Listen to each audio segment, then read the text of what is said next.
I can heal your eyes, sir. The words dropped into the still air like a pebble into deep water, soft, almost fragile, but impossible to ignore. Thomas Grant turned his head toward the voice, though his eyes pale, clouded, and long empty of sight could only grasp darkness.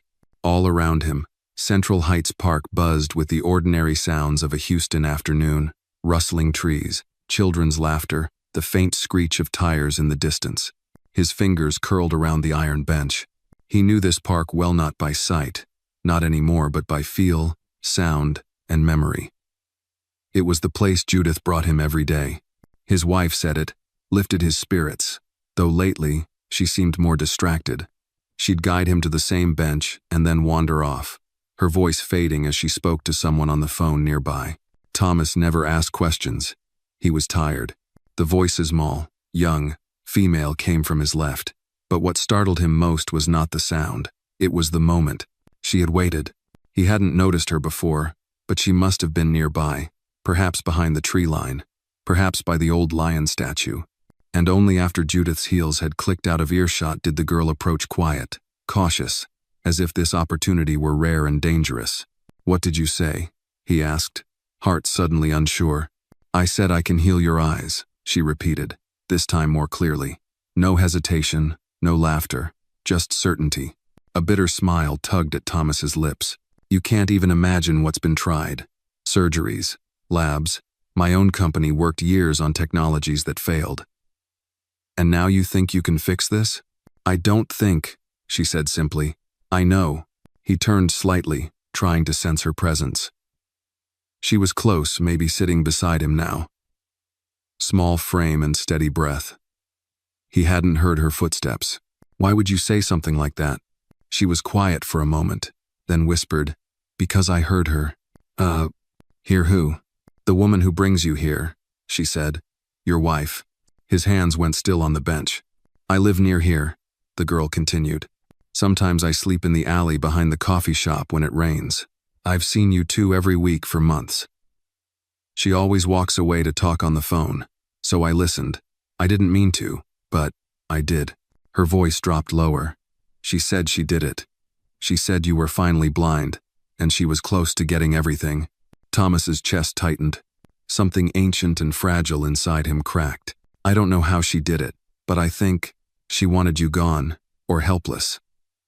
The girl's voice trembled, not from fear, but from something older, like knowing too much at too young an age. He opened his mouth to speak, but no words came. "I didn't want to say anything in front of her," the girl added. "She scares me, but I had to wait until she was gone. I had to make sure it was safe." Thomas leaned back slowly. The breeze carried Judith's voice faintly through the trees. "Thomas, time to go, darling." The girl stood.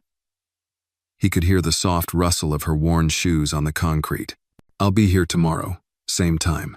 She disappeared as quickly as she came.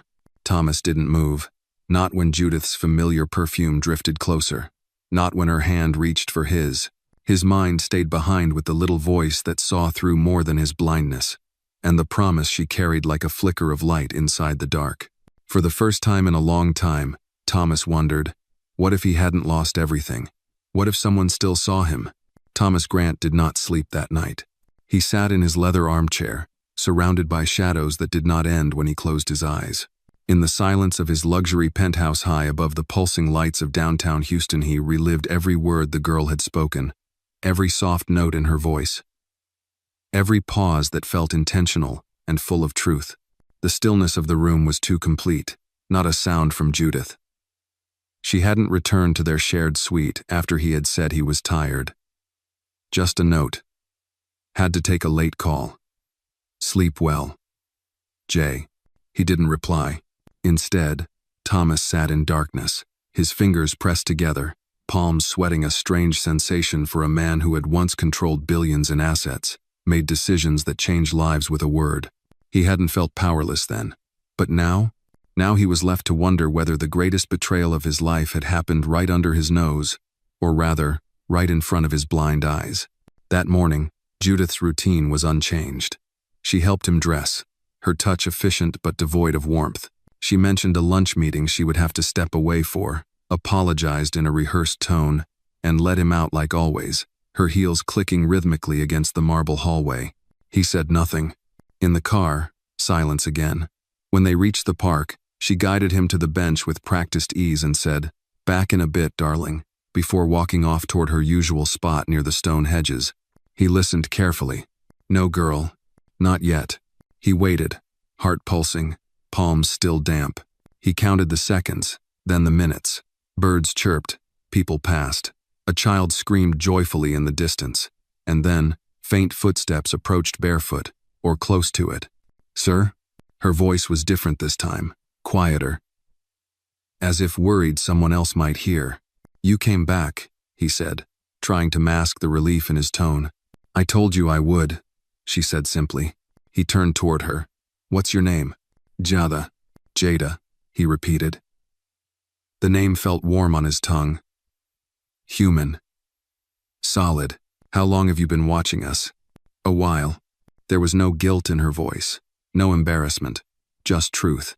"I thought she cared for me," he muttered. "Maybe she did," Jada offered.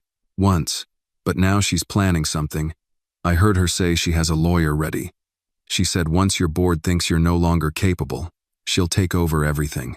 Thomas let out a breath through his nose, slow and controlled. "I knew something was wrong. I felt it. But you telling me, it changes everything." She shifted on the bench beside him. "I don't want anything from you. I just wanted to warn you. You should know." "I appreciate that," he said genuinely. There was a pause. Then she added, "And I meant what I said yesterday. I can help you. You're 10 years old, maybe 11. What makes you think you can help a blind man?" He meant it kindly, but it came out sharper than he intended. "I don't mean it like doctors do," she said. "I don't have machines or medicines, but sometimes I feel things. I know things about people. Sometimes I touch someone, and I can feel something shift." Thomas was silent. She continued. "I think it's why I knew she was lying. I didn't hear just her words. I felt it.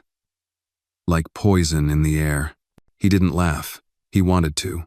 He wanted to call it childish fantasy. But something in her voice made him hesitate. Something raw and oddly grounded.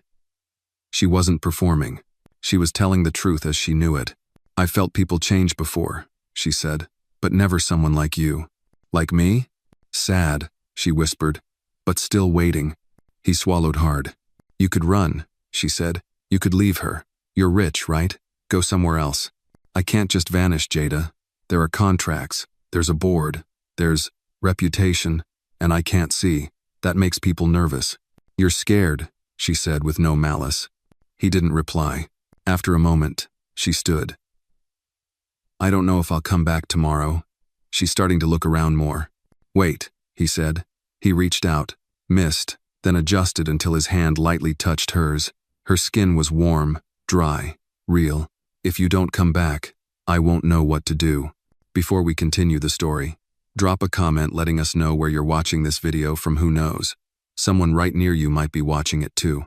And don't forget to leave a like for the little girl, for her courage and remarkable intelligence. She said nothing. Then she whispered, "Then I'll come. But be ready, not just to see but to believe." And like yesterday, she was gone. That night, Thomas didn't return to the penthouse right away. He had the driver take a longer route home. He asked to be left in the car, alone, engine off. Parked near the old Bayou Bridge. He needed silence and not the hollow silence of wealth, but the silence of choices made too long ago. He thought of Jada, of her calm, her strange wisdom, her refusal to be afraid. He remembered how Judith once held his hand the same way, before the money, before the boardrooms, before ambition wore down love into habit. He touched his Aisha's useless eye sand, wondered, for the first time in months, if perhaps blindness hadn't just taken his sight.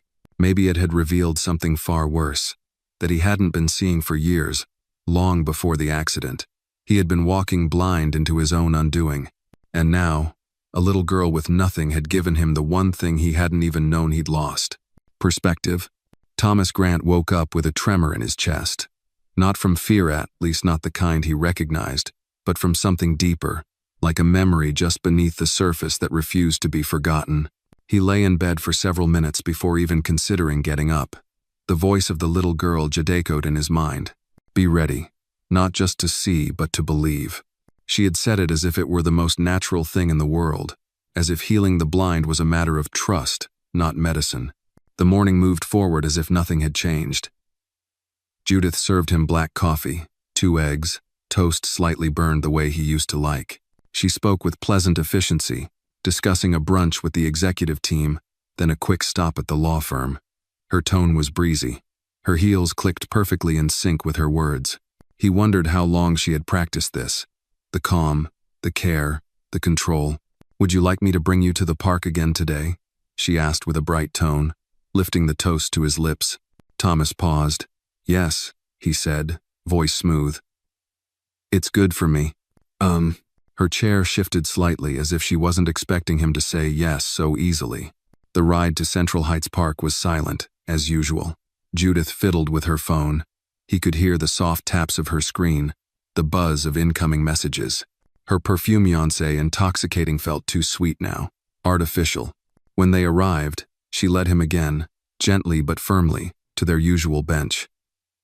As she placed his cane by his side, she leaned in close and kissed his cheek. Back soon, she said sweetly. He waited until the sound of her heels faded past the fountain before speaking. Are you there, Jada? He didn't expect a response right away, but after a few moments, a quiet voice said, yes. She had been watching again, waiting for her moment. I wasn't sure you'd come, he said. I wasn't sure either, she admitted. But I saw her checking her watch. She doesn't stay long, just long enough to make a few calls and be seen. Thomas shifted slightly, his fingers tightening around the bench's edge. You said something yesterday, about feeling when someone changes. How does that work? Jada sat down beside him. He could hear the rustle of her coat too thin for the season, maybe worn through at the elbows. I don't know, I just sense things. It's like there's a part of people that glows inside, and sometimes that glow gets dark or cold. Some people flicker, some people burn bright and then go out. Thomas was silent.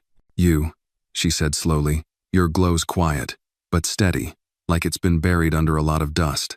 He laughed softly, a sound that surprised even him. Dust is about right. She shifted closer. Do you remember what it was like before? Before the accident? Before everything, when you were happy? He wasn't ready for the question. It hit him like a forgotten song on an old radio, familiar, intimate, painful. I don't know, he said honestly. I remember moments. Laughter with my son when he was little. Judith. Back when we were real.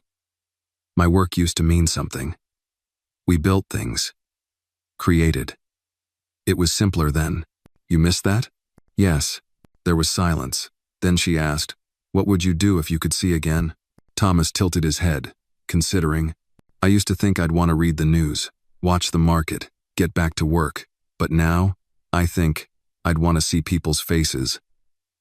Just to know if they match their words. Jada didn't speak for a while. Then she said, sometimes people's faces lie, too. He turned toward her voice. But yours doesn't, does it? She didn't answer that. Instead, she asked, can I show you something? He hesitated. What do you mean? Not something you look at, something you feel. She gently took his hand, turned it palm up, and placed something into it. It was small, round, cold at first, then warming in his grasp. He ran his fingers over its rough texture, a thin string attached. It's a stone, he said. Sort of. It's from the creek under the bayou bridge. I wrap them in cord, I find. I give them to people who need something to hold when they feel lost. He squeezed it gently. It's beautiful. You can't see it, she said. I don't need to, he replied. She smiled. He could hear it in her breath. Just then, Judith's voice rang out, cheerful but firm. Thomas, ready to go, love? Thomas froze. Jada whispered, don't tell her about me. Not yet. She's not ready to know what you know. He nodded slightly. She slipped away again, like the breeze through the trees, gone before Judith reached the bench. Have a nice time? Judith asked, placing a hand on his shoulder. He turned to her, smiled faintly. Yes, very. She seemed pleased. Good. I'll make us dinner tonight. Something simple. Steak? Sure. but all he could feel was the small stone in his pocket, and the warmth of a child's voice that knew more about him than the woman who had shared his life for 30 years. That night, Thomas stood at his window, facing the blur of city lights he could no longer see. He whispered to no one, "I think I'm starting to believe." It rained the next morning, not the kind of thunderous downpour that drowns the city in chaos, but a slow, steady drizzle that blurred the skyline and made everything feel quieter. Judith complained softly as she pulled the umbrella from the coat closet, muttering something about her suede shoes and the inconvenience of wet weather. Thomas said nothing. He merely listened to the rain, to the tension in her voice, to the sound of the world shifting around him in ways he couldn't see but had learned to read. As usual, she led him down to the car, buckled his seatbelt with polite detachment, and barely spoke on the way to the park. When they arrived, she hesitated. "It's wet," she said. "Do you want to skip it today?" "No," Thomas said too quickly. "I'd rather go." A pause. Then, "All right, just don't catch cold." She brought him to the bench, brushed off the rain with a cloth from her bag, and placed the cane beside him. 15 minutes, she said, then walked off toward the far hedge, umbrella tapping against her shoulder like a metronome. Thomas sat in the drizzle, feeling the chill bite into his skin. He didn't care.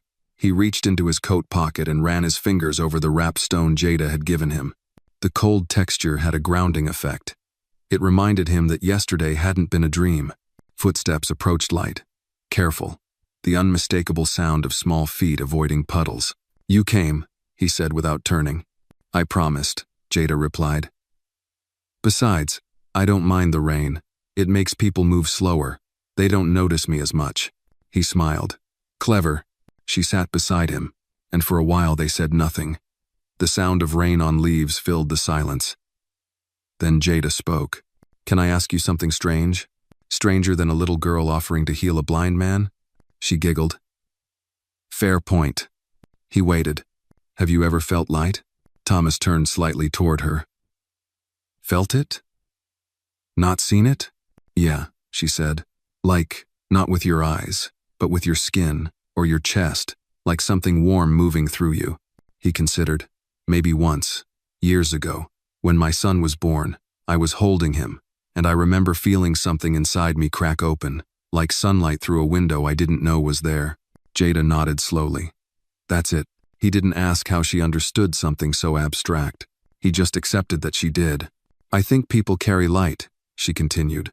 "Some carry more than others. Some lose it. Some never find it." "And you?" he asked. "I don't know," she said softly.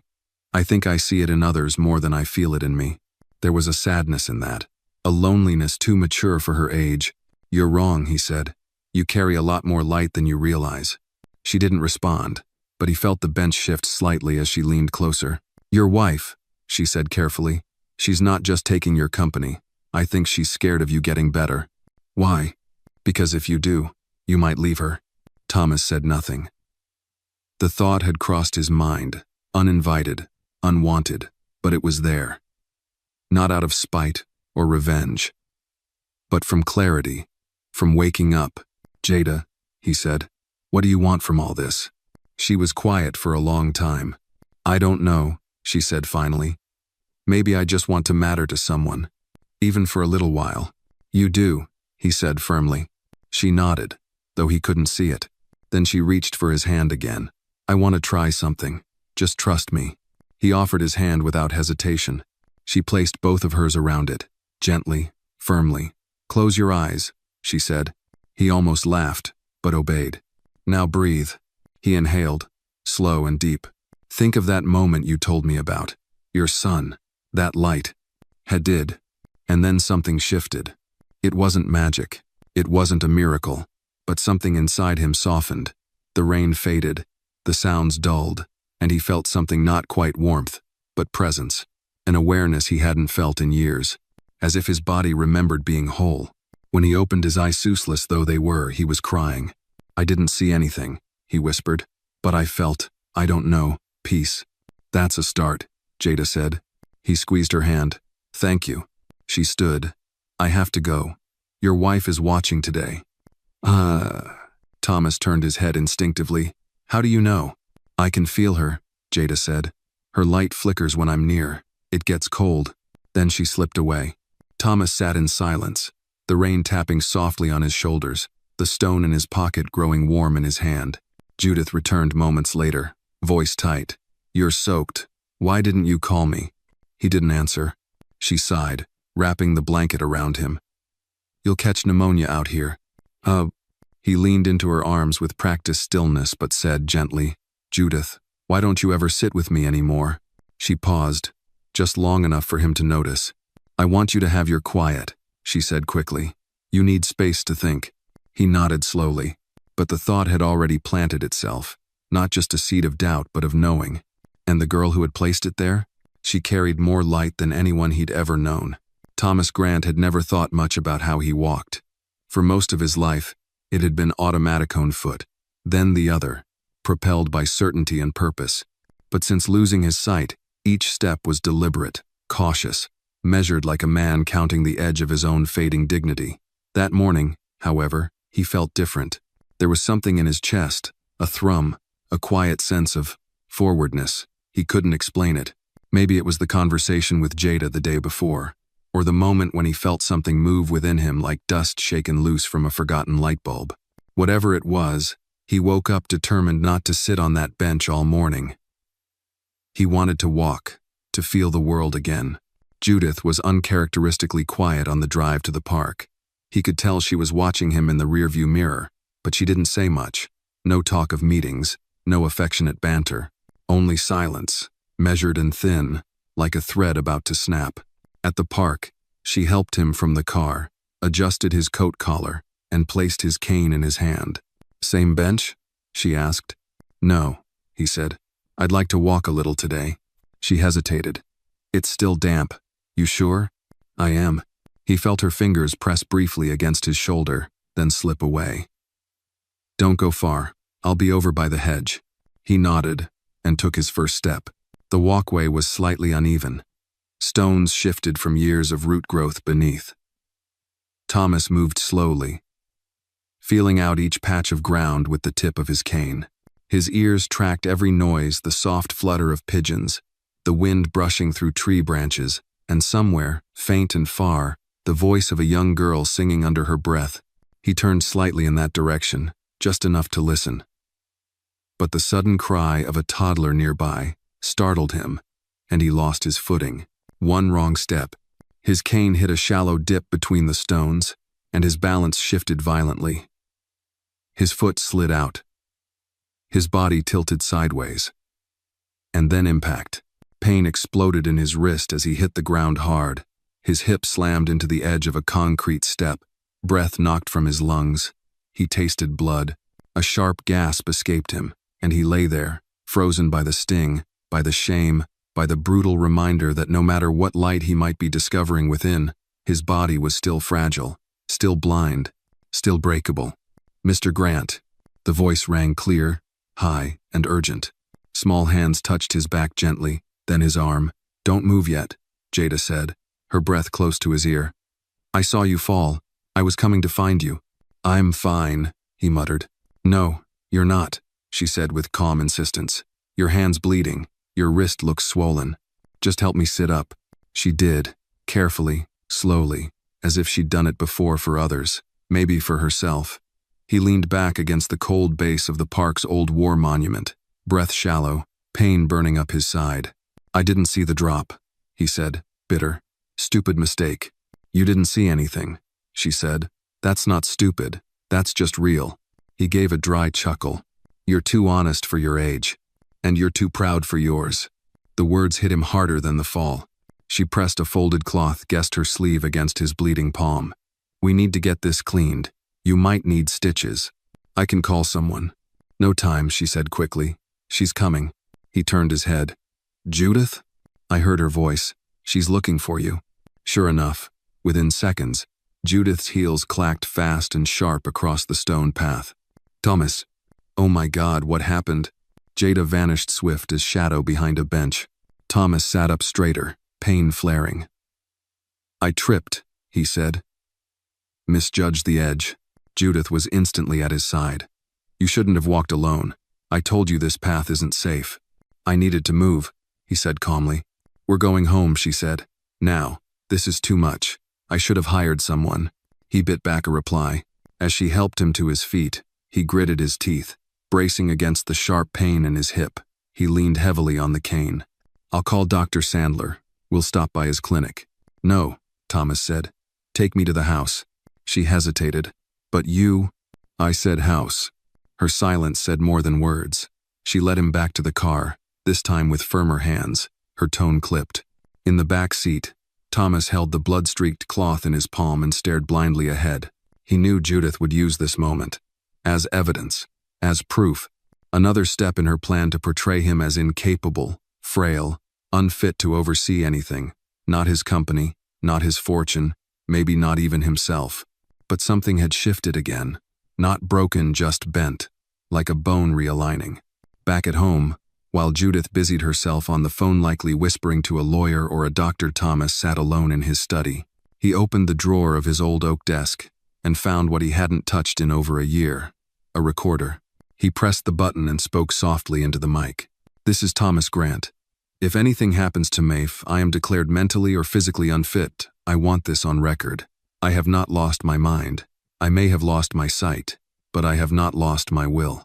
He paused. And I am not alone. There is a girl named Jada. She's not a hallucination. She's more real than anyone else in my life right now. Oh. He clicked it off and placed it in the drawer. Then, reaching into his coat, he pulled out the stone she had given him. He held it tightly in his bruised hand, letting its shape anchor him. The fall had hurt, but it had also taught him something vital. The only thing worse than falling was refusing to get up. The rain had stopped by morning, leaving behind that peculiar scent of damp earth and moss that reminded Thomas Grant of his childhood of early mornings on his grandfather's farm in Kentucky, where the world felt wide and slow and trustworthy. That memory, distant and fragrant, was a strange comfort as he sat alone in his study, the bruises on his hip pulsing faintly and the cut on his palm now bandaged but still sore. Judith had left early. She said there was an emergency board meeting. No mention of the fall, no gentle goodbye.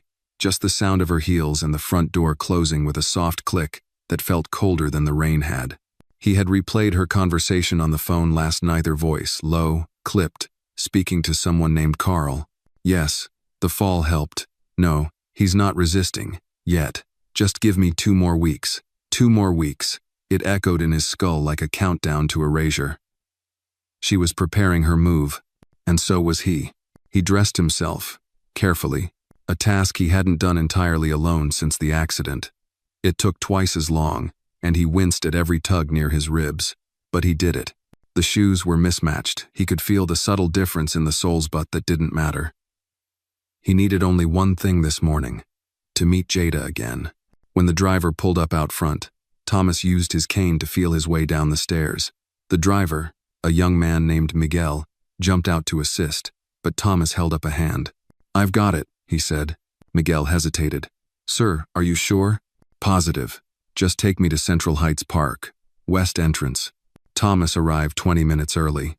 It was quiet, the city still rubbing the sleep from its eyes. He settled onto the bench carefully, feeling the warmth of the morning sun on his face. No Judith. No Jada. Just space to breathe. He waited, and then quiet footsteps on damp stone. You're early, she said. So are you. I don't sleep much, Jada replied. He smiled. I didn't sleep at all. She sat beside him, and he could feel her presence like a shift in the air. I heard about the fall, she said softly. You saw it? Yes. He turned his head toward her. Why didn't you stay? She scares me, Jada whispered. Your wife. Her light is angry, sharp. He nodded. She's trying to take everything. The company. My name. Maybe even what's left of me. Then we have to stop her. He smiled grimly. You make that sound simple. It is, she said, but not easy. She paused, then reached into her pocket. I brought something. He heard the faint jingle of metal, then felt her place something into his hand. A necklace. The chain thin and light, but the pendant at the end was heavy, circular, smooth edges. He ran his fingers over it, letters carved deep. What is it? A St. Lucy's medal, she said. She's the patron saint of the blind. It used to belong to my grandmother. She said it helped her find her way. Thomas held it tight. Jada, why are you helping me? She was quiet for a long time. Because people like her always win, she said finally. They lie, they smile, they take. And people like you stay quiet, you disappear. But not this time. Thomas blinked back the emotion threatening to rise. You're just a child. And you're just a man, she said. We're both more than they think we are. He chuckled softly. You ever think you're too wise for your own good? Every day. She stood suddenly. I need to go. There's someone I want you to meet. Tomorrow. He raised an eyebrow. Who? A friend. He knows things. People don't believe him either, but he sees what others miss. He might be able to help. Thomas hesitated. Can I trust him? If you trust me, she said, you'll trust him. Then I will. She smiled, and even though he couldn't see it, he could feel it like sunshine breaking through fog. I'll meet you here, she said, same time. And just like that, she was gone. Thomas sat in silence, turning the metal over in his hand again and again. It felt solid, real, like something ancient and sacred, something to believe in. That afternoon, Judith returned home, her tone saccharine and rehearsed. How are you feeling? She asked, setting down a tray. Better, he said. Rest helped. She moved to sit beside him, brushing his shoulder. You know, if this is all too much, there are other options. You don't have to keep pushing yourself. Other options? There's a facility in Austin, she said casually. Quiet, comfortable. They specialize in care for men like you. Thomas kept his voice steady. Men like me? She smiled, though he couldn't see it. Men who've done enough, who deserve to rest. And what would happen to the company? I'd oversee things, of course, temporarily, just until you're settled. He said nothing. Let the silence bloom. Later that night, he sat in his study with the recorder again. This is Thomas Grant, he said softly. She's accelerating her plan, suggesting I step down permanently. I won't. Not yet. Not while I still have my mind and my allies. He touched the metal. Not all light came from sight. Some light came from faith, and some from a small girl with a big heart, who refused to let him fade. Thomas arrived at Central Heights Park early again, earlier than usual, feeling the chill of morning air through his coat. His cane tapped along the familiar cracks in the walkway, but his steps were more confident now, less out of necessity and more out of intent. The small St. Lucy's medal hung beneath his collar, resting over his heart. He touched it every few steps like a rhythm, like a compass. He settled on the bench, his body still sore from the fall days earlier, but the bruises were fading. What wasn't fading was the quiet fire inside him, something Jada had stirred awake. Each day, her words carved through the fog Judith had wrapped around his world. This morning would be different. Jada had promised someone would come, a friend. Someone who sees what others miss. Thomas didn't know what to expect. A doctor? A street preacher? A child like her? The air shifted, and he heard footsteps. Not the light, soft rhythm of a child, but firm, deliberate, adult, work boots, by the sound. The man sat down beside him without a word. The bench groaned under the weight. Silence settled. You're Thomas, the man said after a moment, voice deep, rough, like gravel over stone. I am. She told me you might not believe me. Try me. The man took a breath. I'm not a doctor. I'm not a priest. I don't fix people. I find things. Thomas turned his head slightly. Things? Truth. Motives. People's weak spots. A detective?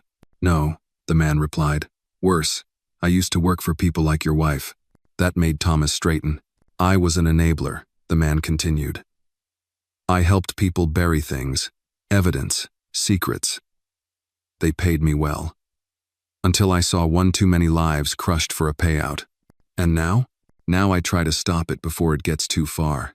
Thomas was quiet for a moment, then asked, What did she hire you for? The man hesitated. 2 years ago, Judith approached my former firm, wanted intel on the board, dirt on key shareholders. She called it contingency planning. Thomas tightened his grip on the bench. I never knew. You weren't supposed to. That's how these people work. They move slow. They soften the ground before they strike. And you? I left before I took the job, but I remembered the name. Then a few weeks ago, a little girl shows up at a food pantry where I volunteer. Smart as hell. Asked questions. Said her friend was in trouble. Thomas smiled faintly. Jada. Yeah, Jada. What now? Thomas asked. Can you help me stop her? I already started, the man said. You were right to be suspicious. I traced a few things. Judith's been moving funds, small transfers, offshore accounts through shell names. Her lawyer, Carl Ramsey, is ex-corporate fraud. She's planning a declaration of mental incompetence that says you've been confused, disoriented, even paranoid. She's documenting it, building a case. Thomas took a deep breath. How long do I have? A week, maybe 2, before she files. And you? Why help now? The man didn't speak for a while. Then he said, because I ruined enough lives before. I owe the universe some balance. And because Jada believes in you, that kind of faith, it's rare. I figured I'd better find out why. Thomas nodded slowly. What's your name? Just call me Walker. All right, Walker. So what do we do? I'll send you files, hidden recordings, statements. You'll need a lawyer that works for you, not her. I know someone. Good. What else? You need to act normal. Let her believe you're still half broken. Let her get confident. Meanwhile, we build our case. Thomas's fingers traced the St. Lucie medal beneath his shirt. I'm not a fool, he said. I know I've been quiet too long. Passive. But that ends now. Walker stood. That's what I hoped to hear. He turned to leave but paused. And Thomas watched the nurse she hired last week, Jennifer. She's not who she says she is. With that, he walked off, boots crunching softly over damp gravel. A moment later, smaller, lighter steps approached. You met him, Jada said, sliding onto the bench beside him. I did. He's intense. She grinned. He's kind, just doesn't know how to show it. He told me about you, how you found him. I asked around. People trust kids with questions more than adults. They don't see us coming. Thomas shook his head, awed. You shouldn't have to do this. Neither should you. They sat in silence for a long moment. A dog barked in the distance. Somewhere, a bike chain rattled. I've got a war coming, Thomas said quietly. I know, Jada replied. But you've got soldiers now. He turned toward her. You're more than that. She smiled. Maybe, but we fight better together. She stood, adjusting her backpack. I'll see you tomorrow. Same time? He nodded. Same time. As she walked away, Thomas leaned back on the bench, bruises dulling but heart steady. The enemy had a name, and so did hope. Jennifer knocked softly on the door to Thomas's study before stepping in without waiting for a response. Her voice, warm and well-practiced, filled the room. Good morning, Mr. Grant. Time for your medication. Thomas sat by the window, hands resting calmly on the arms of his chair. He didn't turn his head. He didn't need to. He could feel the shift in the air the moment she entered, the faint scent of gardenia, the careful pause before her footsteps crossed the rug. It was all part of her routine. And his. Leave it on the tray, he said quietly. You should really take it now, sir. It's already past 9. I'll take it shortly. Jennifer hesitated just long enough to mark her unease. She placed the small cup of pills and glass of water down with more force than necessary. Judith wants to make sure you're on schedule. The new dosage is important. I haven't noticed any difference, Thomas replied. Except that I sleep more and think less. She said nothing to that, only cleared her throat and said, I'll check back in an hour. As she walked away, Thomas listened carefully to the door click shut, then reached beneath the chair cushion and pulled out a second cup, empty, clean, identical. One he'd used to secretly dispose of his medications for 3 days now. Walker had warned him. The pills might be tampered with. Too much sedation could be used as false evidence of cognitive decline. He dumped the untouched pills into the empty cup, capped it tightly, and slipped it into the drawer beside the voice recorder. Every piece mattered now. Every detail had weight. Later that morning, Walker's courier arrived posing as a book delivery from the Blind Veterans Audio Library. Thomas smiled at the cleverness. Judith had long since stopped checking his packages. She assumed he was too far gone to care. Inside were 2 flash drives, one labeled Accounts and the other Audio. Walker had promised evidence, and it was here, hidden in plain sight. He called Jada that evening, using the burner phone Walker had slipped into his coat earlier that week. She answered on the second ring. You okay? She asked without greeting. Fine, he said. Nurse Jennifer is being watched, and the audio's here. I'm going through it tonight. Want me to come by? Not yet, too risky. But soon. There was a pause on the line. I hate waiting, Jada muttered. So do I. They ended the call, and Thomas spent the next hour listening with headphones, rewinding several times when Judith's voice, his wife's voice, confirmed everything. The manipulation, the offshore transfers, even a quiet conversation about a false diagnosis being prepared by a medical professional on her payroll. She was building the perfect trap, calm, professional, irrefutable, and he'd nearly fallen for it. Until Jada. Until the fall. Until the quiet moments when he stopped letting blindness define his whole existence. The next day, he walked more confidently into the park. He didn't use the cane as much. Miguel, the driver, watched him with quiet surprise but said nothing. Just opened the door and helped him down like usual. Jada was already on the bench, legs swinging, hands clasped around a cup of warm oatmeal. You look taller, she teased as he approached. I feel taller. She scooted over to make room, eyes scanning the park automatically. Jennifer tried to call someone last night, she said without preamble. Blocked number. I couldn't hear much, but she mentioned a report, something being signed. Thomas nodded. She's part of the plan. I'm sure of it now. But I have the recordings. Good. What's next? I meet with Walker's lawyer. She's discreet, aggressive. She knows corporate warfare better than Judith ever will. You trust her? Walker trusts her. That's enough for now. Jada passed him a napkin. Wipe your hands. You've got something on your coat. He chuckled. You're more nurse than my nurse. Speaking of, I saw Jennifer at the pharmacy this morning. She bought something. A new prescription. Thomas turned slightly. For me? Maybe. Couldn't get close enough to read the label. He filed that away. Another detail for the pile. It was all coming together. Now pieces of a puzzle being laid out by a girl with eyes too sharp for her age, and a man with a conscience built from mistakes. They sat in silence, the air warming as the sun climbed higher. I keep thinking, Thomas said after a while, about how easy it is to lose yourself. 1 minute, you're building something, a company, a family, a life. And the next, you're just surviving it. Jada nodded solemnly. That's why people like your wife win. Because they count on you forgetting who you are. Not anymore, he said. I've remembered. She smiled, not just with her lips but with her whole presence. Then you're ready. Ready for what? To take back what's yours. He reached into his coat and touched the metal again. A habit now. A reminder. Then he said something he hadn't dared speak aloud until now. She loved me once. I believe that. But now? Now she only loves power. And I was in the way. Jada said nothing. Just reached over and placed her hand on his. Then it's time to move. He nodded, steady and clear. They stood together, an unlikely alliance forged in secrecy and pain, bound by trust and a sense of justice that went far beyond the courtroom. The storm was coming, and this time, he wouldn't be caught beneath it. He'd be the one calling the lightning. The law office didn't look like much from the outside, just a brick townhouse wedged between a florist and a bail bondsman on a quiet street downtown. No gleaming glass tower, no polished marble floors. But when Thomas Grant stepped through the door, leaning slightly on his cane but walking taller than ever, he felt something shift. The receptionist, a woman with a smoky voice and the scent of lavender, greeted him warmly. Mr. Grant, Miss Price is expecting you. Right through that door. The room beyond was narrow but neat, filled with leather-bound books and sunlight cutting across worn hardwood floors.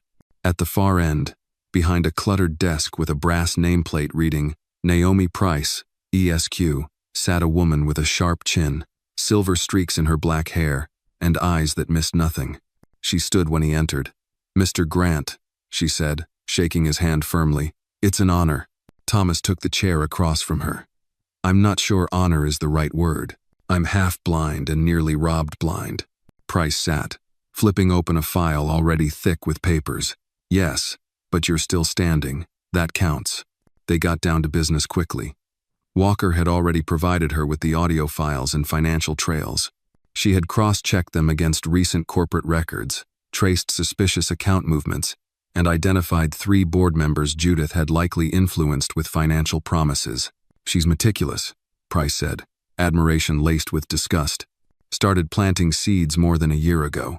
The false incompetency case, the power of attorney revisions, the medical manipulation.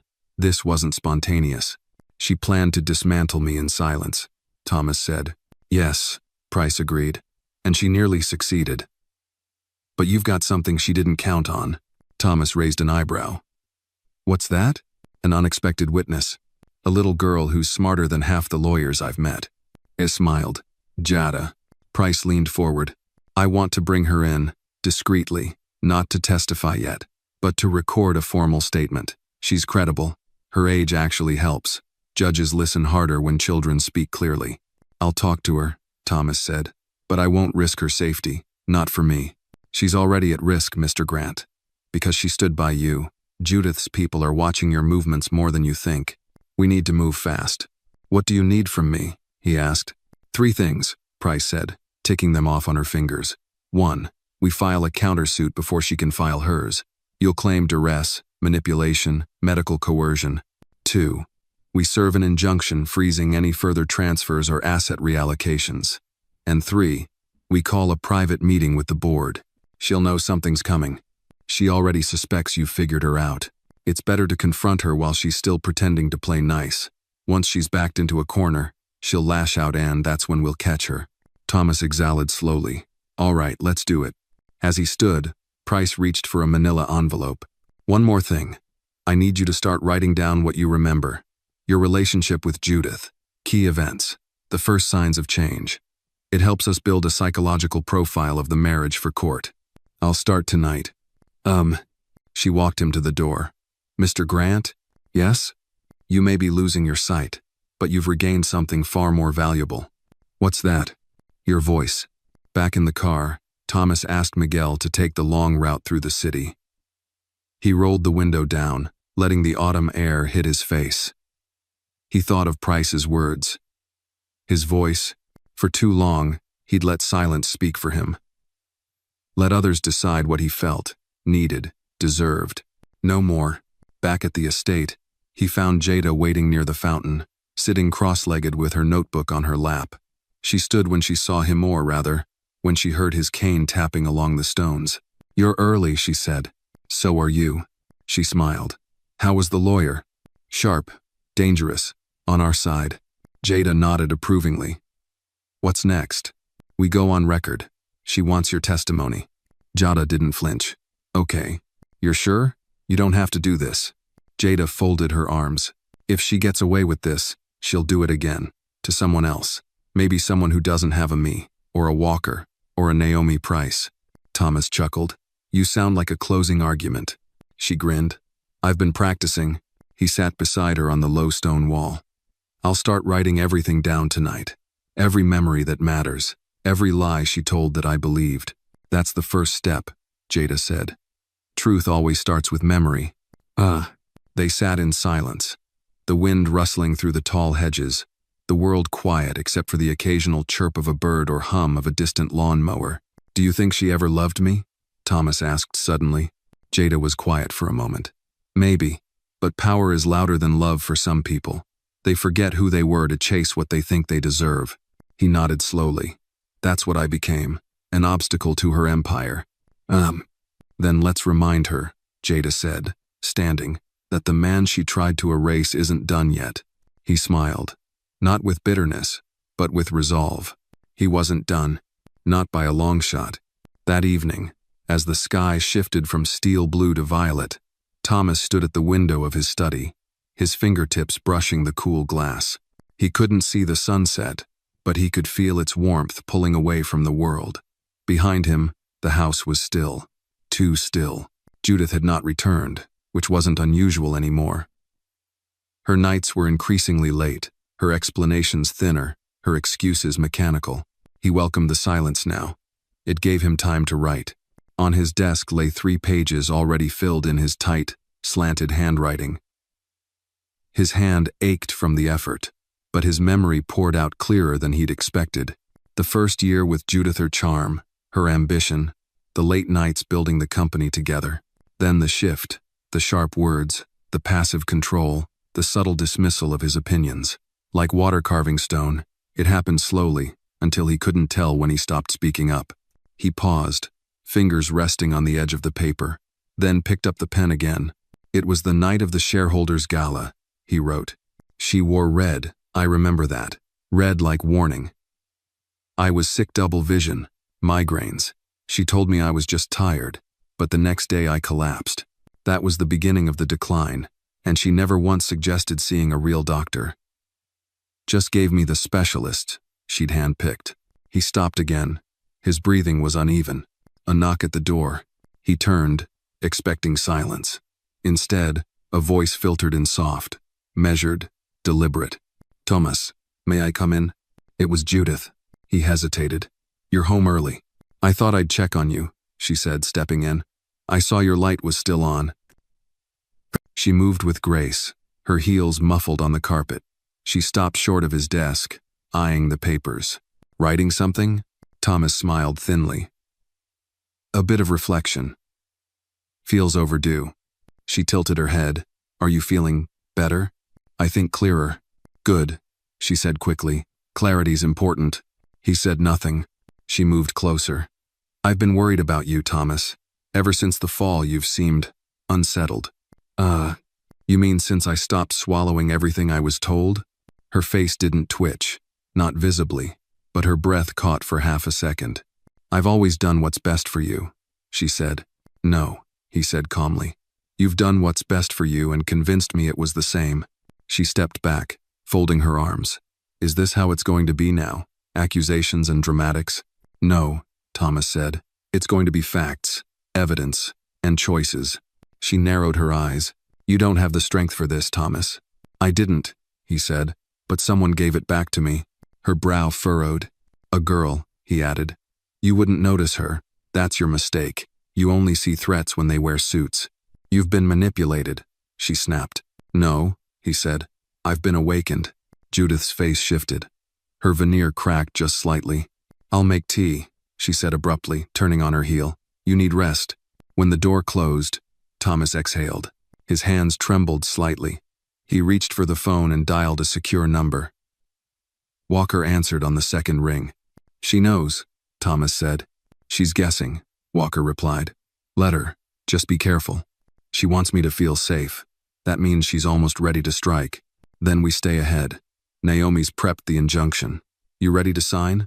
First thing tomorrow. Good. And Jada? She's stronger than we think. Isn't she always? Walker chuckled faintly. Keep the recorder on. Every conversation, even the quiet ones.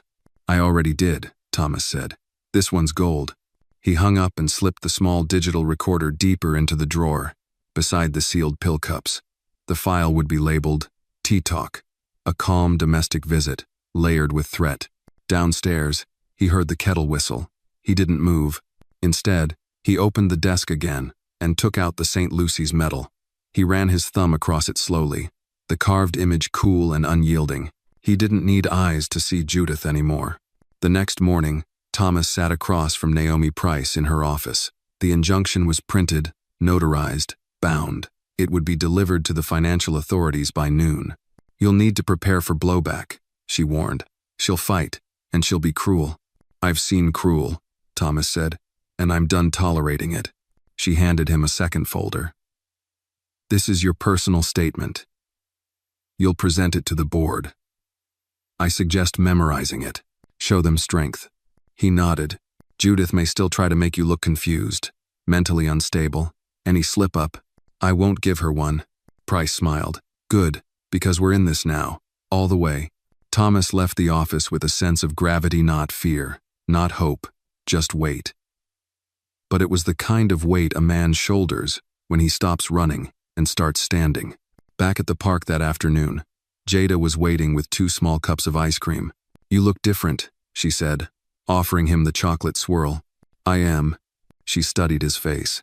She knows you're awake. Yes. Then it's begun. He nodded. The first move was mine. They sat in the sun, quiet, breathing. She'll come for you, Jada said softly. I know.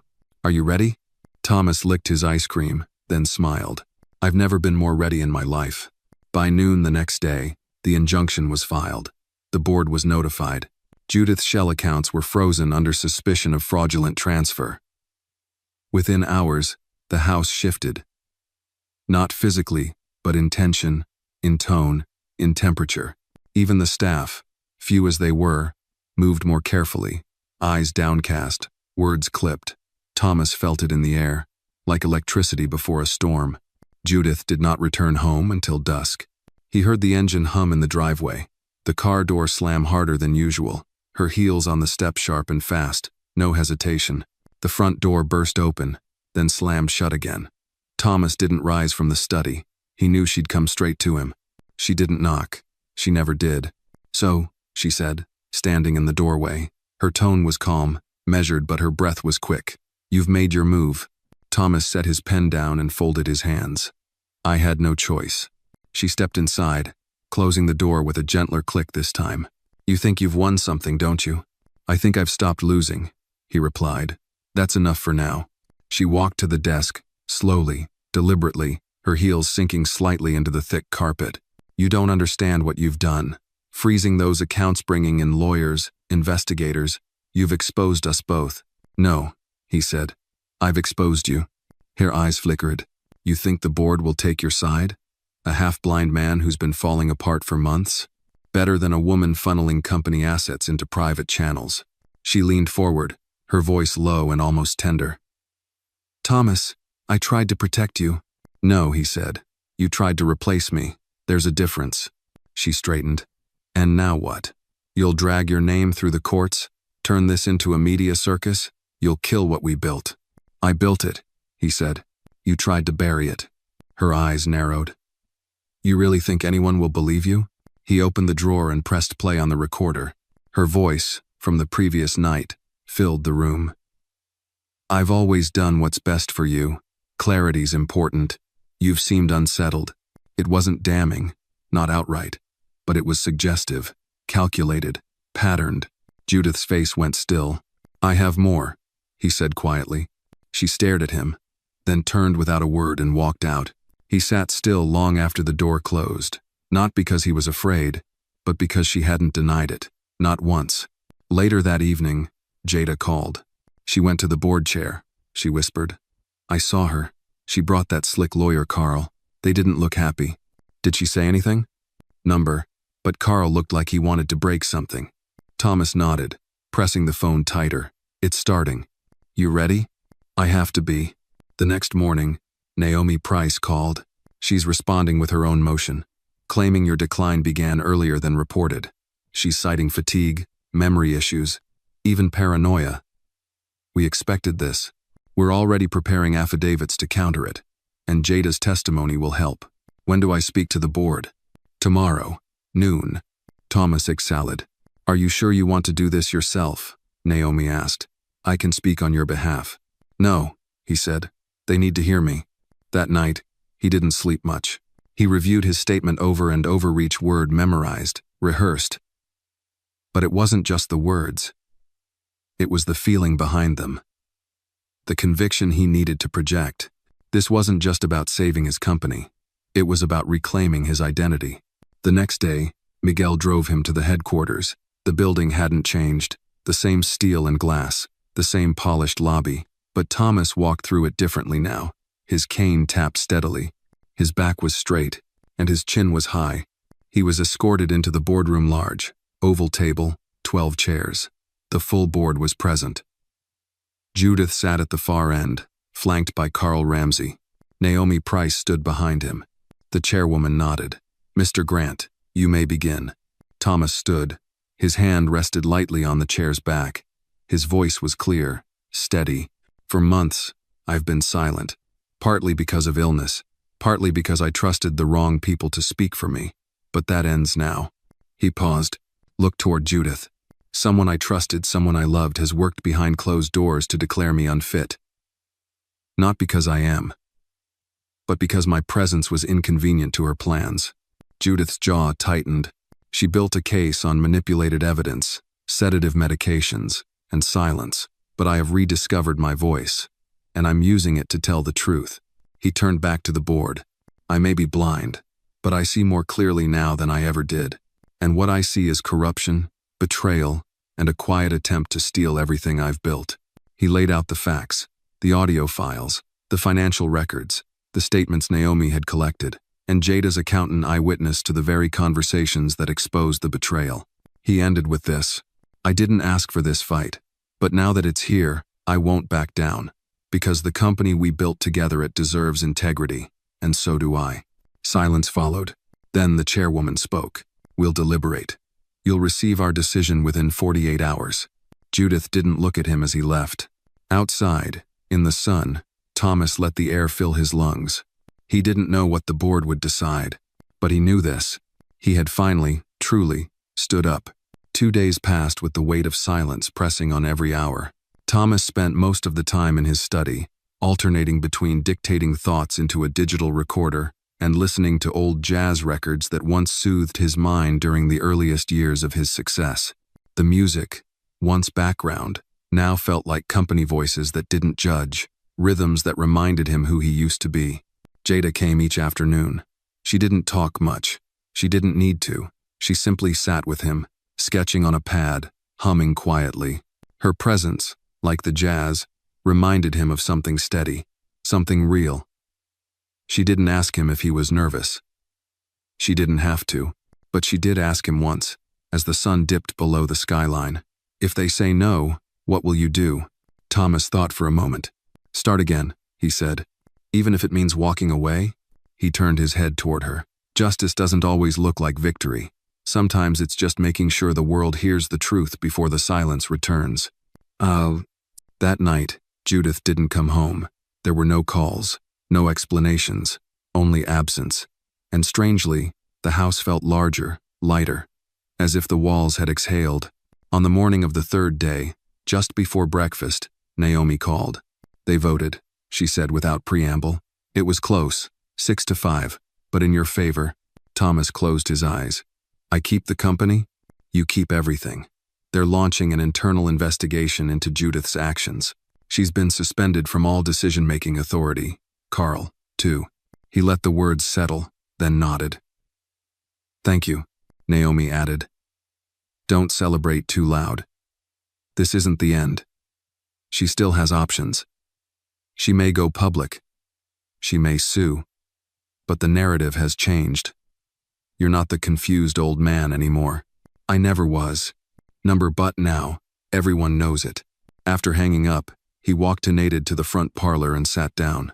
The morning sun streamed in through the tall windows, casting long shadows across the floor. He didn't feel triumphant. He felt grounded, anchored, like the world had finally stopped spinning under his feet.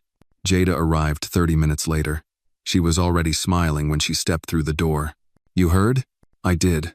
She bounded over and hugged him without asking. He froze for a moment, then hugged her back. You did it, she whispered. No, he said softly. We did. They celebrated with vanilla milkshakes and grilled cheese sandwiches, ordered from a diner 2 blocks away that had been there since 1963. The kind of place Thomas hadn't stepped into in decades. But Jada insisted it was the only proper way to mark the moment. Something old, something warm, and no forks needed, she said, grinning. As they sat on the back patio, the city humming in the distance, Thomas took a breath and said, There's more I want to do. Yada tilted her hill. Like what? Start a foundation. For kids like you, smart, invisible, overlooked by the system. Give them tools to be seen. Her eyes widened. You're serious? I am. We'll call it the light we carry. Jada smiled so hard it crinkled her nose. I get to help name it? You just did. Later that evening, Judith finally returned. She didn't storm in. She didn't slam doors. She walked quietly, her heels subdued, her steps slow. She found Thomas in the study, exactly where she'd always expected to find him. Congratulations, she said, folding her arms. Thank you. She didn't sit, just stood there, watching him. You won this round, she said, but you've burned bridges. No, he replied. I've rebuilt mine. You just didn't realize you were never invited to cross again. She exhaled sharply. Do you really think you're better than me? I think I finally remembered who I am, and I like him a lot more than the man who stayed quiet to keep you comfortable. There was silence. Then she asked, What happens now? You leave, he said simply. The board has initiated legal proceedings. You'll receive formal notice tomorrow. This house, this life is no longer yours. She stared at him, eyes sharp, jaw clenched. You're not the man I married. No, he said. I'm the man I should have been. Judith turned and left without another word. And when the door closed this time, Thomas didn't flinch. The house didn't echo. The air didn't tremble. It just settled. That night, before bed, he recorded one final message on the small device beside his lamp. This is Thomas Grant. I once believed that silence was strength, that endurance was dignity. But I know now true strength is in standing up, even when the world expects you to fold. My story isn't over. It's just finally mine again. He turned off the recorder. Then, for the first time in months, he slept deeply, peacefully, without fear. The rain came gently, like a quiet apology from the sky, soft and steady, soaking the sidewalks of Central Heights Park where it had all begun. Thomas stood beneath a large oak tree near the west, bench the one he used to occupy in solitude, back when blindness had felt like exile and the world had narrowed to shapes and sounds. Now, he was no longer alone. Jada stood beside him, umbrella in hand, her sneakers wet from puddles, but her spirit unbothered. She handed him a small, crumpled ribbon, blue silk, frayed at the ends. "What's this?" he asked, turning it between his fingers. "My mom's," she said. "She used to say it gave her strength on bad days. I figured, maybe it's your turn." Thomas's voice caught before he could speak. He swallowed hard and nodded.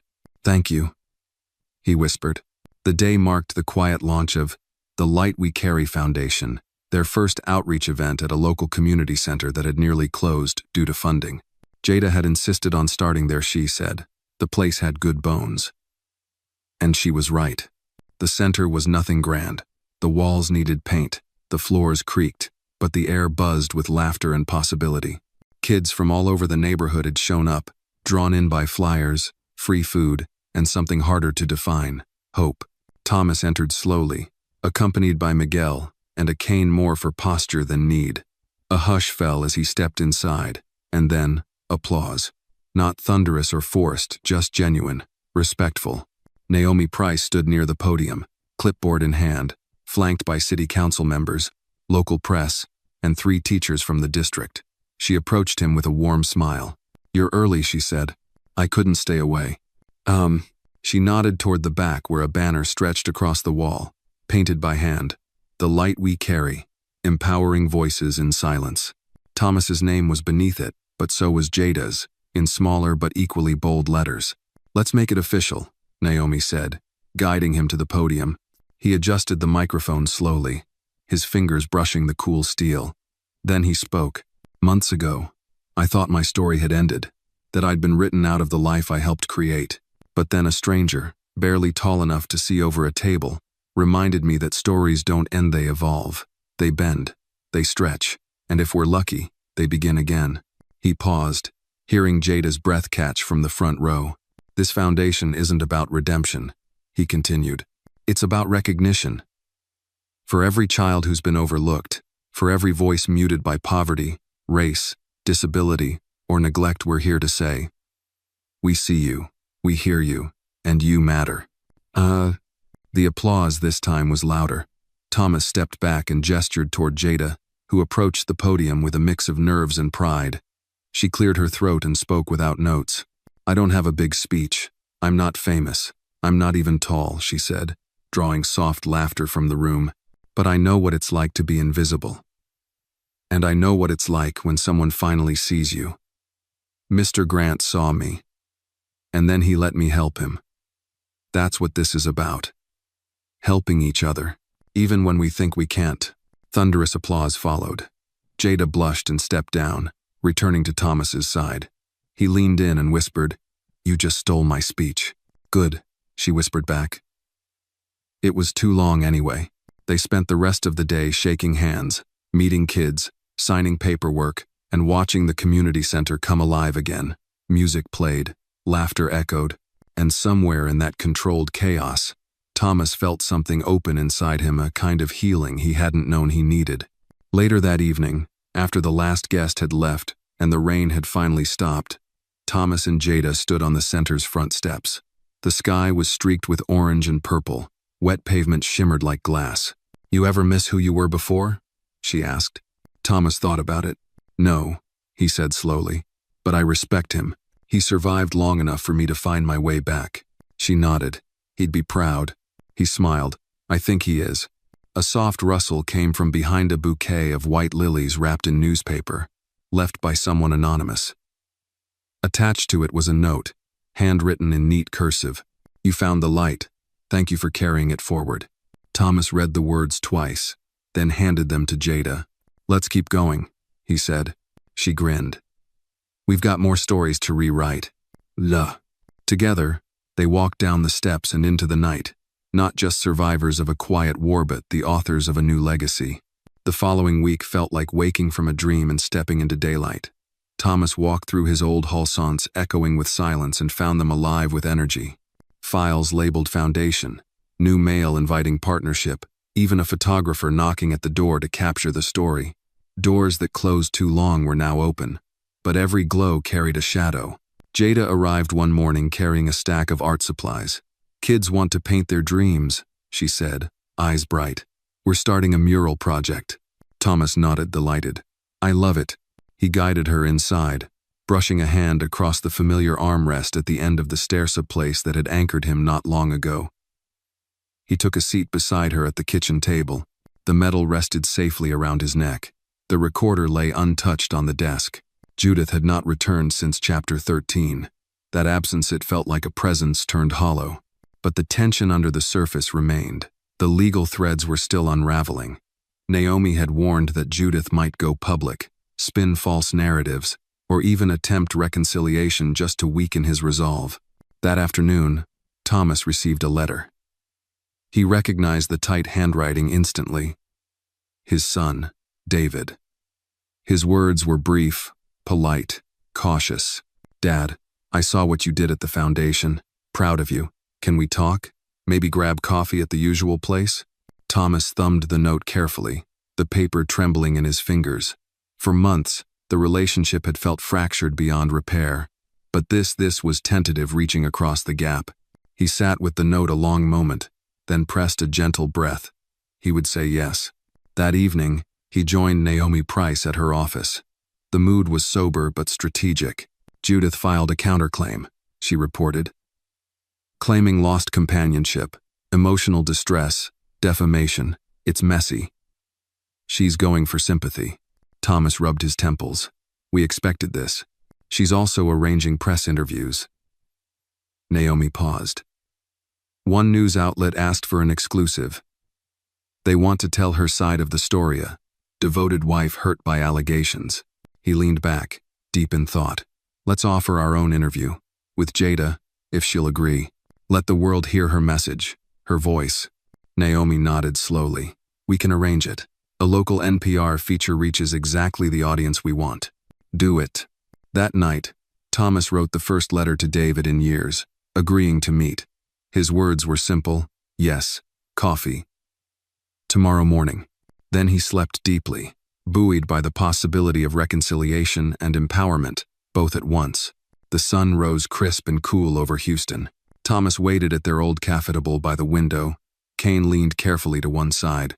When David arrived, he wore the same tentative expression Thomas recalled from a different era, and yet there was something new: respect, or at least curiosity. They talked at length. About the foundation, about Jada, about healing. David shared grief over the secrets his mother had kept, guilt that he hadn't seen sooner, and pride that his father had reclaimed his life so consciously. Thomas listened more than spoke. He didn't blame, but he didn't erase either. They agreed to try again slowly, honestly. The first handshake felt like rewriting decades of silence. That afternoon, at the Foundation HQ behind closed doors, Thomas watched a group of children dip brushes into paint. Jada directed color onto a blank wall, bright blues, warm oranges, faces emerging from shapes. She painted a girl holding a ribbon, and beside her, a man with a medal around his neck. Their story, their myth, their truth. Thomas felt tears prick at his eyelashes, eyes closed, because sight had never been necessary to know beauty. Just then, Naomi slipped in. Interview is scheduled, Jada's agreed. He looked at her, silent for a heartbeat more. Let the world hear us, he said quietly. Days later, they recorded the NPR segment. Jada spoke about darkness and trust, about being seen and making someone see. Thomas spoke in Bettine about betrayal, faith, and the slow bloom of justice. Listeners would hear the sincerity in his voice and note anger, not regret, but clarity. A week after that, the board chair called with an update. The internal investigation confirmed wrongdoing. Judith had resigned, no longer connected to the company or the board. Carl Ramsey had been exposed. Legal actions would follow, but the foundation stood firm, growing stronger. On the final evening of Chapter 14, twilight settled lightly across the patio where Thomas and Jada sat, tired but steady. He took the ribbon she gave him and tied it around the St. Lucy's medal. She watched. That's the spot. He felt a quiet swell of pride. You know, you didn't just save me. You helped me build something better. She shrugged, but the glow in her eyes said she understood. He tapped the ribbon gently. Together. She leaned in. Always. Outside, the world turned, but inside, beneath the ribbon and the medal, and within hearts once broken, light carried on. The first real quiet in weeks came just after midnight. Thomas sat alone in his study, the city lights dim beyond the window, his cane resting within arm's reach. All around him lay the traces of Progress Foundation letters, newspaper clippings, emails from volunteers. Yet for all the noise he'd overcome, the quiet felt different now, intentional, full of promise, not fear. He reflected on the resilience found in small things like Jada's smile, the ribbon tied to the medal, the foundation walls springing to life with painted faces. Change didn't demand grandeur. It required constancy. And for the first time in years, he felt steady. That morning, news came that moved slowly through the community. A neglected elementary school downtown was shutting down. Budget cuts, low enrollment, kids displaced. Thomas felt that old ache one Jada understood. But he also felt something stronger. Obligation. He called Naomi. She needs help, he said. Right now. Naomi didn't hesitate. Within hours, the Light We Carry Foundation had shifted gears. Meetings were scheduled, volunteers rallied. Funding proposals expedited. By afternoon, an emergency team of community liaisons and educators had formed. The model worked. The mission expanded. That afternoon, Thomas and Jada toured the old school. Empty classrooms smelled of chalk and dust. Hallways echoed with memory, even though the doors were closed. Jada slipped her hand into his. We can bring this back, she said. We will, he assured gently. They envisioned art walls, tutoring centers, after-school programs, meals, mentorship. They sketched ideas into a notebook Jada carried everywhere. Plans that started as whispers now grew. This place would become a Huba second center to amplify light in places people had forgotten. Because power didn't end with one victory. It began with outreach. Late evening, back at the mansion-turned-foundation base, Davishi's former assistant who had stayed loyal knocked at the door, didn't speak before stepping inside. He handed Thomas a letter stamped from his lawyer. A settlement offer from Judith. Quietly relinquish any claim and avoid further litigation, for a sum coupled with a public apology. No court, no headlines, just closure. Thomas studied the letter without opening it. He'd expected this. But seeing it triggered something deeper than triumph. It whispered of peace, of finality, of release. He thanked Davis and closed the door without replying. Jada found him in the study, reading quietly. She peered at the sealed envelope. What now? She asked. Thomas folded the letter, set it aside. We decide. Later that night, they sat on the patio again, the ribbon fluttering softly in the breeze. Thomas described his thoughts. A settlement avoids more pain. It spares the foundation from distraction. But I don't know if acceptance feels like closure. Jada looked at him. It's your choice. Closure looks different for everyone. He nodded. I just want to make sure the next chapter starts right. The air was cool, quiet, intencional. He reached across and held the medal between his fingers, the ribbon grounded beneath his touch. Then he looked up. Have I done enough? He asked the silent sky. Or is there more to build? A robin called out from the hedge, its song delicate, resolute. Beside him, Jada whispered, "There's always more, because light spreads." In that moment, Thomas understood the horizon wasn't a boundary, it was an invitation. He nodded and said, "We build, and we invite everyone else to carry it." They sat like that until the stars blurred softly overhead. And together, beneath ribbon and metal and the first stirrings of a new tomorrow, they looked forward to whatever came next, knowing they would face it side by side. The fight had changed them, but they had changed the fight, and light carried on. The morning sun rose soft and pale over the city, filtering through sheer curtains into Thomas's bedroom. He woke slowly, the ribbon-tied metal resting on his chest still warm. The silence felt deliberate, not emptiness, but purpose. He lay still for several minutes before sitting up. The world wasn't visible, but it was vivid. By breakfast, Jada entered with 2 bowls of oatmeal topped with berries. She set them gently on the table. "How do you feel?" she asked, voice steady. "Like possibilities," he replied. She smiled. "Then we're on track." They ate quietly, a comfortable rhythm between them. Thomas thought of Davis's sealed letter. He hadn't decided yet. The foundation grew. The school renovations moved ahead. A settlement felt prudent, but did it risk silencing justice? He shook his head, dismissing worry. He knew what mattered most. Later that morning, the foundation's team gathered in the renovated auditorium of the community center. Teachers, parents, volunteers, city council representatives, everyone there to help plan after-school programming, art therapy, mentoring.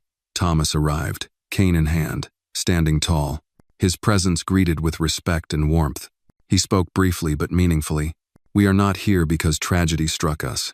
We are here because we chose response over resignation. We build not from pain, but from faith in potential, resilience, and human connection." The group pulsed with optimism. Maps were drawn, classes scheduled, mural themes selected. Jada darted between groups, offering ideas, catching details. It was all possibility in motion, and Thomas realized then, leadership wasn't about sight, it was about vision. His phone vibrated. Naomi calling. He stepped away to answer. "You're moving fast," she said. He smiled. "We're guided. The settlement deadline is today," she continued. "Judith's lawyer expects your answer by 5. He looked at the clock. Almost noon. Plenty of time. "Do I accept?" he asked quietly. "Only if you're done. If you want acknowledgement, closure, move on. Yes. If you want public accountability, a full court case, exposure, then no." He paused. The foundation's sound system had a slight squeal off in the background. Children's laughter echoed faintly through open windows. "I want to build forward," he said, "but I also want the truth to remain. Not vengeance, not spectacle, just transparency." Naomi hummed. "Then refuse. We'll pursue. But be cautious. It's your decision." He hung up and took a deep breath. At the school renovation site later that afternoon, Jada was painting a wall with bright yellow daisies. She looked up when he approached. He handed her the ribbon medal. "Keep this safe," he said. "Promise me you'll wear it at every community event." She looped it over her neck immediately, fingers brushing the metal. "What's wrong?" she asked, sensing the shift. "I'm not signing the letter," he said. Her eyes widened, excitement and relief complex, brimming. "They'll send the official notice tomorrow," he said. "She'll resign. But she'll also be on record, public affidavit, deposition, consequences. We own the narrative," Jada said softly. She painted another daisy. "Yes," he said, "we do." That evening, Judith's lawyer delivered a formal refusal and returned the settlement offer marked, "Withdrawn." She would speak in court. The media had already caught wind. Articles circulated online. But Thomas and Naomi had arranged an interview segment through NPR and a local paper. The public would hear his words, Jada's words, a story of restoration, not revenge. At dinner, Thomas read aloud a statement. "For those who listen, I do not pursue this for retribution. I pursue it for truth. So that a child who whispered hope into darkness proves stronger than silence imposed by deception. So that every voice overlooked can one day shape their own narrative." Jada nodded silently, her eyes bright. Later, he recorded another entry. "This is Thomas Grant. I refuse to sign for peace that requires forgiveness without truth. I honor the foundation, the children, and the legacy we build. Justice is not punishment, it's accountability. And accountability is part of building something lasting. He turned off the recorder and left it on his desk. That night, Jada brought out a notebook filled with drawings of mural ideas and messages kids had shared. I matter. My voice is my power. Light is inside us all. Thomas studied the pages, emotions swelling behind loss and triumph. He reached out and gently touched her shoulder. You inspire us all, he whispered. It's your story, she replied. I just helped tell it. He nodded. Thank you, Jada. Together, beneath the lamp's soft glow, they planned the next steps: public forums, school partnerships, volunteer drives. The settlement's death felt less like vengeance and more like permission. Permission to move freely forward, grounded in truth and purpose. Light carried on, and so would they, because what they built wasn't just a foundation, it was a movement, a light too important to dim. Morning sunlight filtered through the tall windows of the foundation's newly renovated hall, waking splashes of color across the mural celebrating hope and resilience. Thomas stood before the wall, cane lightly brushing the floor, ribbons tied around his wrist and the St. Lucy's medal beneath his shirt. Today, a public forum hosted at this center would address community injustice, discrimination, and rebuilding trust. He took a breath, steadying himself as volunteers arranged chairs, parents gathered children, and cameras from a local public station set up. Jada arrived carrying a stack of index cards, questions from kids behind community bars. What is justice? Why do people change? Can light really win? She placed them on his desk, tapping the top one gently. What did you feel when you decided not to sign the settlement? He nodded, reflecting on all that had come before. She squeezed his hand. Soon the small auditorium filled with diverse faces, neighborhood families, educators, friends of the foundation. Naomi Price stood at the side, discreet and ready. When the event began, community leaders introduced Thomas and Jada. They sat briefly together at a small table before Thomas rose to speak. His voice was steady and full, not loud, but clear. You're here because you care. Because justice isn't always about punishment. It's about truth, restoration, and respect, not just for the powerful, but for every person who's ever been overlooked. He paused and scanned the crowd. Eyes met his. He felt recognized. I was betrayed, stripped of sight and trust, but I wasn't erased, because someone believed in me, and I decided not to give up on transparency. He gestured over to Jada. This story isn't just Manate's, hers, and every child who whispers hope when the world expects silence. Applause rose. He nodded and invited Jada to speak. She stood on shaky legs but found confidence as she held the mic. Light is inside people, she said simply. Sometimes it's buried, but honesty digs it out. If one child can whisper truth into darkness and make a difference, all the rest can do it too.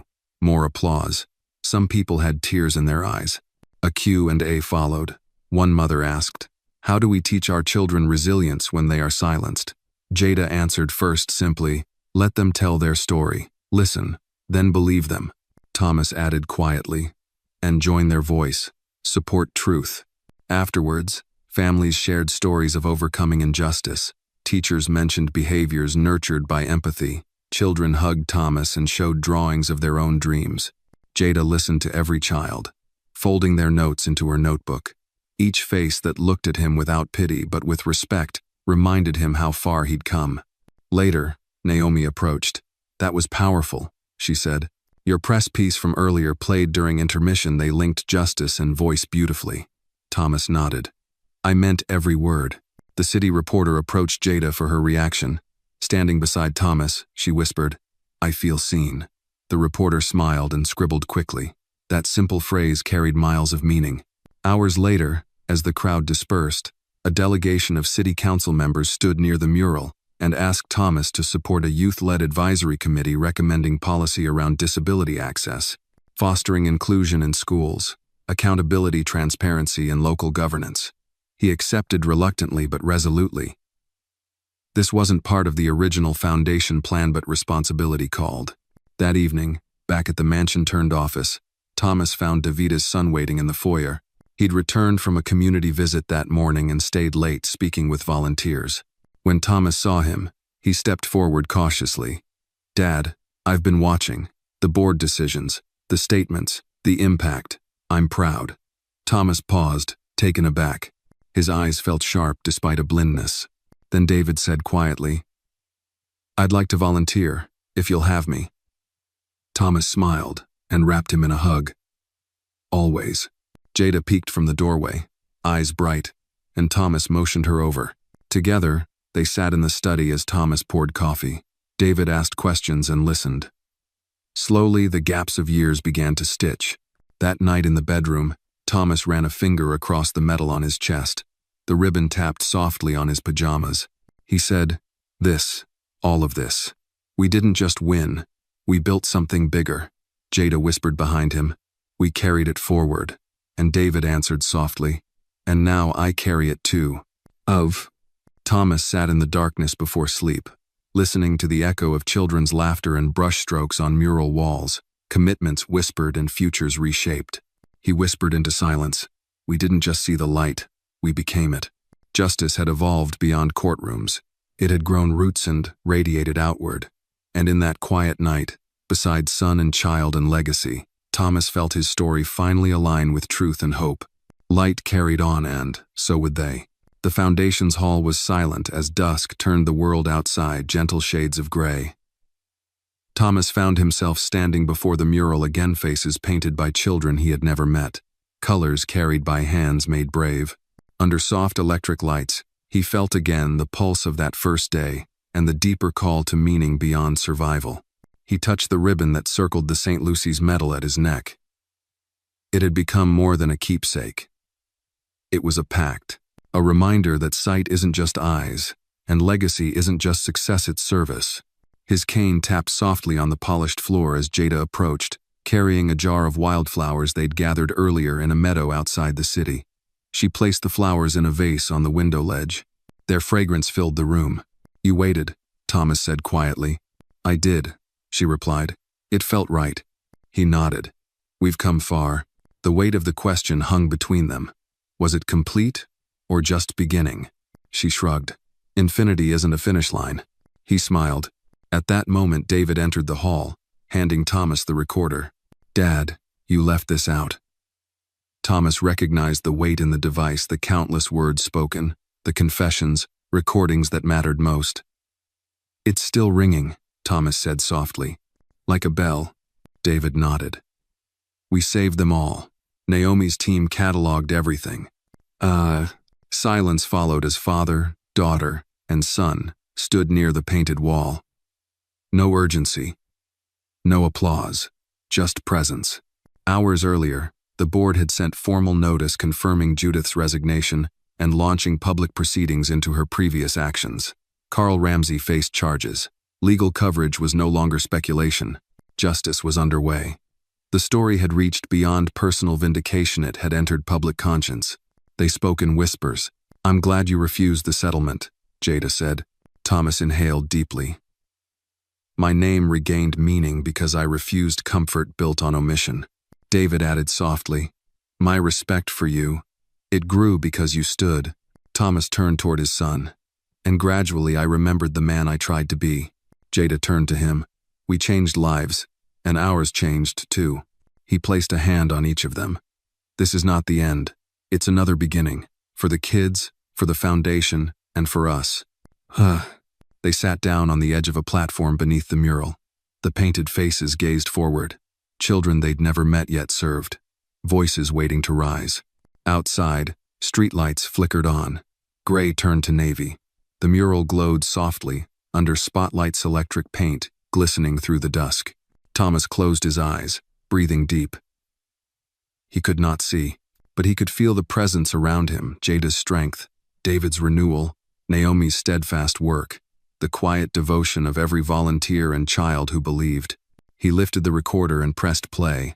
His earlier voice filled the silent hall. "This is Thomas Grant. I once believed that silence was strength, but I know now true strength is in standing up. My story isn't over. It's just finally mine again." Then wind rustled softly outside. A whispered echo interrupted only by the slow breathing of those who listened. Jada spoke next from the recording.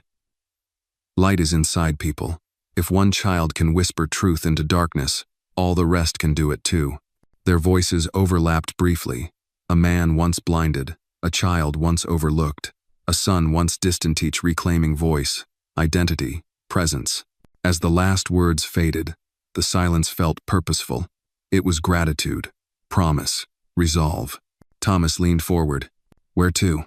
David answered, "Forward." Jada nodded. They stood and moved toward the exit together.